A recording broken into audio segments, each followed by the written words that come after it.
Halo. Nama aku Imro'atul Hasanah dari kelas 12 IPA 2. Oke, pada materi kali ini kita akan membahas tentang dimensi 3 bangun ruang, yaitu kita akan mempelajari antara jarak titik ke bidang. Untuk itu, selamat menyaksikan.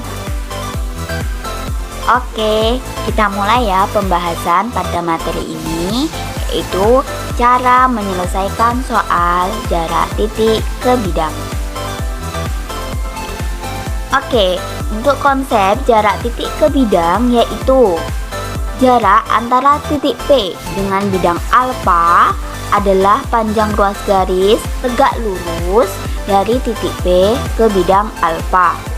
Jadi, jarak titik ke bidang dinyatakan oleh jarak titik ke proyeksi pada bidang.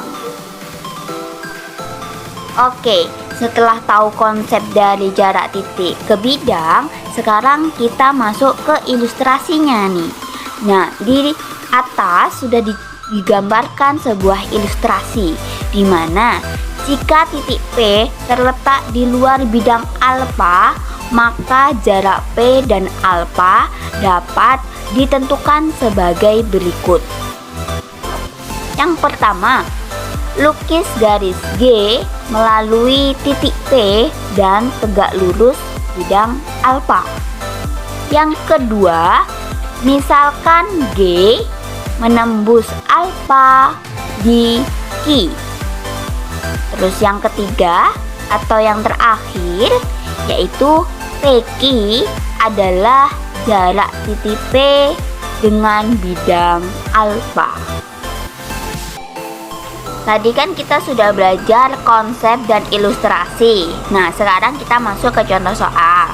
Di sini aku punya contoh soal yaitu soal UNBK tahun 2019 IPA.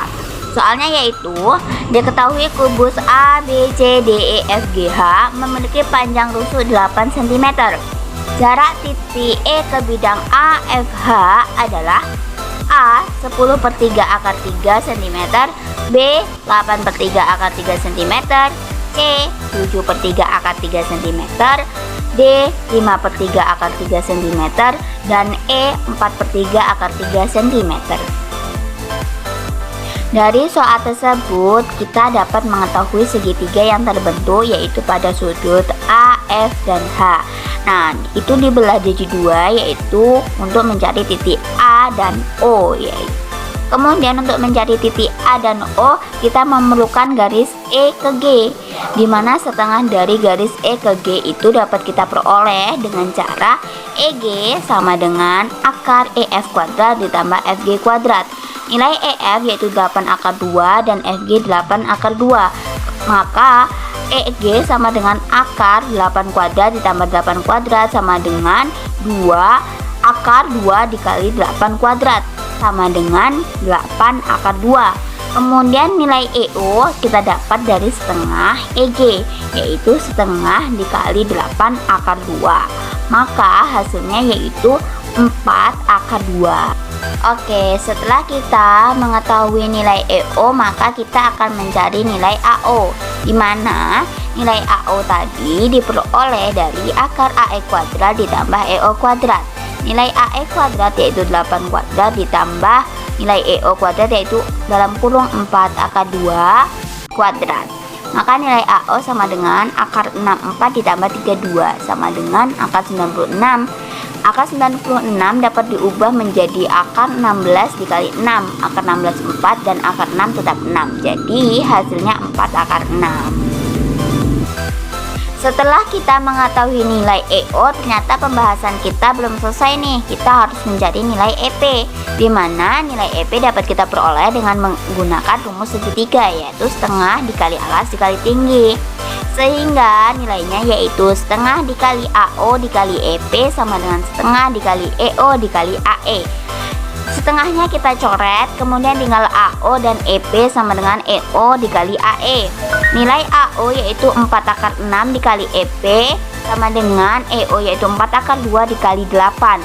Kemudian 4-nya kita coret, sehingga tinggal tersisa yaitu akar 6 dikali EP sama dengan akar 2 dikali 8.